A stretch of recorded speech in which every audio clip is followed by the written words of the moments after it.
Good morning, friends. Adam Thompson here, coming to you live from Focal Point Coaching of Minnesota's world headquarters in Plymouth, Minnesota. Hope you're having a great day. Hope you're off to a great start to the week and a great start to 2017. This is the first video I've put up on my Facebook page in what I'm going to call my success series.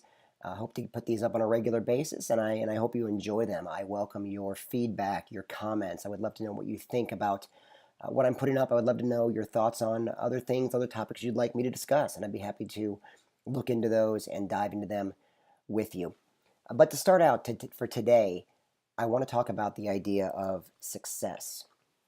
What does success look like? And specifically, what are the attributes, the traits, those key characteristics that successful people possess that allows them to succeed in their professions, in their daily lives, in being successful overall? Our friend Usain Bolt here, what makes him so good? What traits, what characteristics does he possess that allow him not only to beat his competition, not only to beat his competition handily, but to be so comfortable that he can actually glance back over his shoulder and give him a little smile as he races past them on the way to the finish line? What does that look like? What are the key characteristics, traits that he and others possess that allow them to succeed at a higher level and a more regular pace than others around them? As a coach, as a business coach, as a focal point coach, we discuss this a lot. I'm very curious about this. I work with this with my clients on a regular basis to determine what those factors are. What are those characteristics, those attributes that they need to enhance or gain or develop in order to be successful? And that's what we're going to talk a little bit about today. But before we do that, a little bit about me. For those who don't know me, my name is Adam Thompson. I am 40 years old. I am the owner of Focal Point Coaching of Minnesota. I'm the guy in the green shirt here. This is my family. This is the reason I get up in the morning, the reason I do what I do. Carol, my wife, and I have been married for almost 16 years. It'll be 16 years this summer. Jack and Maggie are two children. Jack is in fourth grade. Maggie's in second. And this is why I do what I do. They motivate me to succeed. They motivate me to be the best coach, the best person, the best father I can be. I want to leave a legacy for them. I want to show them what success in business, what success in family life, in being a good husband, in parenting, and in having a balanced, happy life looks like. That's what I'm here to do, and that's why I'm coming to you today. So not too long ago, about a week ago actually, I put a rather informal poll out on Facebook on both my Focal Point page and my personal page, reaching out to my network, my peers, my friends, and I asked them a simple question. What are the characteristics, the traits, the key attributes that the successful people in your life possess? Whether they are people you know personally, who you look up to, who you see as successful, or whether they are those people that you don't know in the world of business, politics, sports, athletics, entertainment. What are those characteristics that those people possess that you believe makes them successful? I asked for the list. I got about 50 back, and the list was pretty extensive. Successful people make goals. They have focus. They are authentic, reliable, dependable, trustworthy. They are positive, team-oriented. They focus on others. They are driven. They are optimistic. They enjoy reading. They're consistent. They are determined. They can tell a good story. They're truthful. They're curious. They're faithful.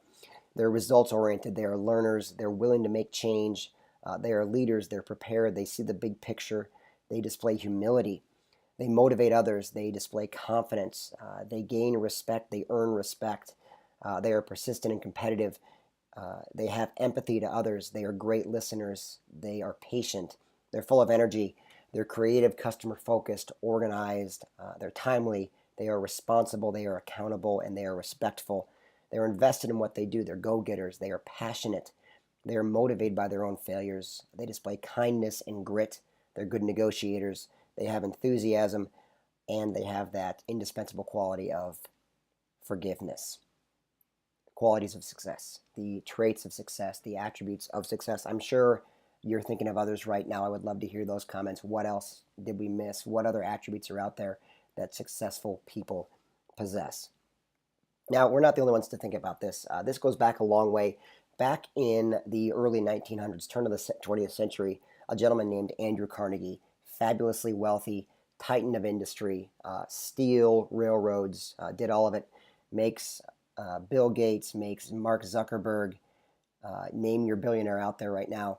They all pale in comparison to the wealth and the fortune that Andrew Carnegie amassed during his successful career. He was also interested, obsessed with this idea of success. He obviously surrounded himself with successful people, and he was interested in knowing what made them tick. He partnered with a young journalist named Napoleon Hill, who at the time was also writing books about business, about success, about what it takes to succeed, and asked him to basically conduct a survey. And over the next few years, Napoleon interviewed thousands of the most successful people of that time in business, politics, sports, entertainment, you name it, across the board. He interviewed them and asked them those questions about what are the characteristics you possess, and used that to gather this database, this repository of those key traits, those key characteristics that successful people that they interviewed all had in common. From there, they took those attributes and they began putting them into different categories. And what they found was that all of these categories, all of these attributes, could be categorized in one or more of three specific areas: skills, knowledge, and attitude. It became known as the Carnegie Triangle. Every one of these attributes they cataloged fell into at least one, if not more, of these three buckets. Some were both skills and knowledge, some were skills and attitude, some were knowledge and attitude, some were just one of the three, but they all could be classified in this group. So once they determined those attributes, determined those three categories, they began assigning those attributes to the different categories to see how they stacked up and what was important.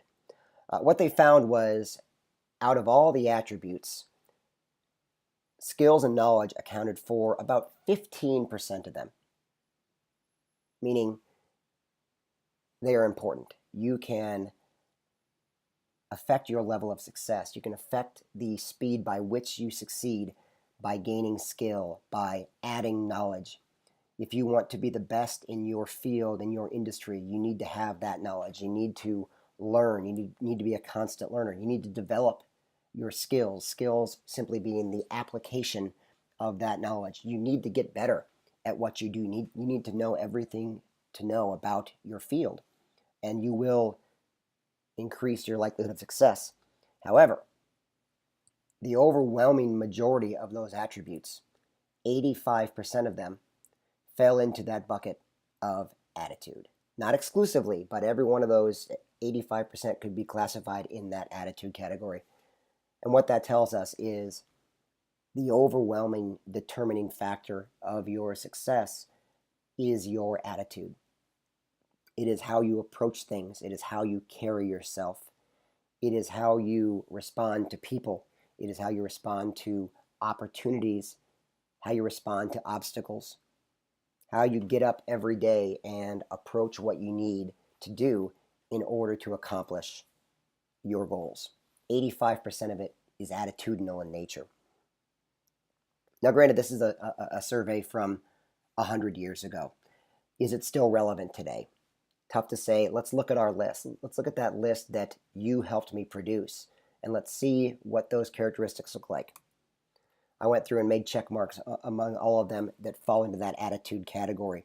Focus, authentic, reliable, dependable, trustworthy, positive, team-oriented, others-focused, driven, optimistic, consistency, determination, truthfulness, curiosity, faith, results-oriented, willing to change, leadership, big-picture thinking, humility, motivation, confidence, respect, persistence, competitiveness, empathy, patience, energy, customer-focused attitude, being timely, being responsible, accountable, respectful, being invested, being a go-getter, passion, motivated by your own failures, displaying kindness and grit, having enthusiasm, and finally practicing forgiveness. That's 41 out of 50 can be plugged into at least one attitude box, if not the others, but definitely they are attitudinal in nature. That works out to 82%. A pretty fair representation of what Andrew and Napoleon determined 100 years ago. It's as applicable now today and relevant today as it was back then. But what does that mean? How do we use that? How do we apply that? How do we take that thinking and apply it to real life? Well, let's consider the analogy of climbing a mountain. The mountain, of course, being some task, some goal, some event that you want to accomplish in a given day. You wake up in the morning and you're thinking about your day, and things start with positive self-talk, that idea of the old SNL skit, the Stuart Smalley, I'm good enough, I'm smart enough, and doggone it, people like me.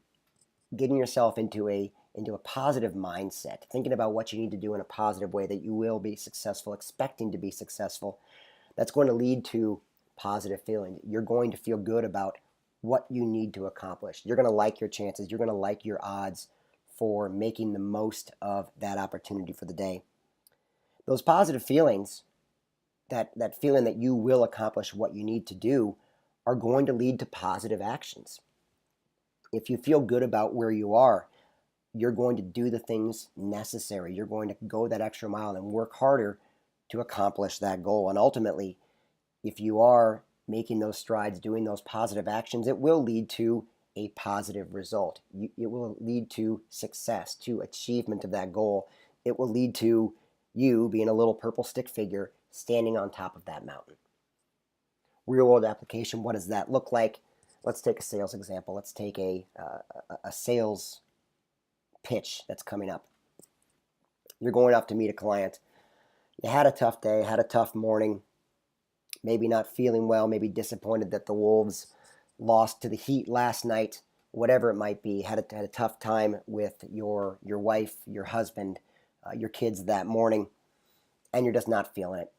You don't think the client's that into what you have. You feel like it's kind of a pity meeting. You're not real sure that he or she is going to be that responsive to what you have. So you're not feeling good about the meeting. You're really not expecting much. You're going in there with maybe your dauber down just a little bit. You don't expect to succeed that day. You get in the meeting, chances are you're going through the motions. You're not working real hard to impart that enthusiasm. You're not working real hard to overcome those objections that may come in front of you. You may take that first no and say, that's what I thought, and you'll pack up. And ultimately that result is a lost sale. You didn't make it happen. You couldn't get it done that day. Now let's flip that. You wake up in the morning excited about the meeting, excited about what's going to happen. You know you've got a good solution for this client. You know you have a product, a service that he or she can use that is going to help them solve a problem. You are feeling good about this. It is going to lead to that positive feelings, that energy you need, that enthusiasm you need as a salesperson to get in there and make the right pitch and make it happen and overcome those objections and make your client believe that you have the solution that he or she needs. It's going to lead to that positive action. That first objection, you're ready for it. You're expecting it. You have the answer. You're able to overcome those objections. You're able to communicate the importance of this product, of this service. You're able to communicate your passion and your belief that you have the solution that he or she needs. What's going to happen? Your chances are a lot better that you're going to walk out with that deal signed, with that closed sale, and you will be, again, that purple stick figure standing on top of that mountain. And it really did start with your attitude for the day. It started with a positive attitude, coming in full of confidence, full of enthusiasm, full of energy, full of faith that you can get this done, full of the knowledge that you can help serve others and help solve a problem with what you have to offer. These are all attitudinal in nature. These are traits that are attitudinal that lead to success. So I want to talk about it. I want to talk about your attitude.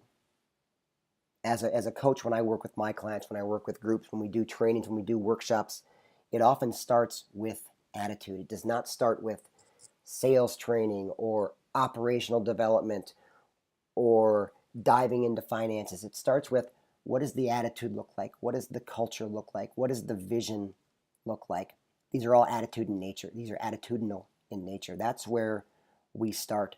I want to dive into it with you. If you feel like you need an attitude adjustment, if you feel like you want to possess these traits and you lack a few of them, or you know you can polish them up and make them better, if you want to be successful and you want to drive that success through your own strong, positive attitude, let's talk about it.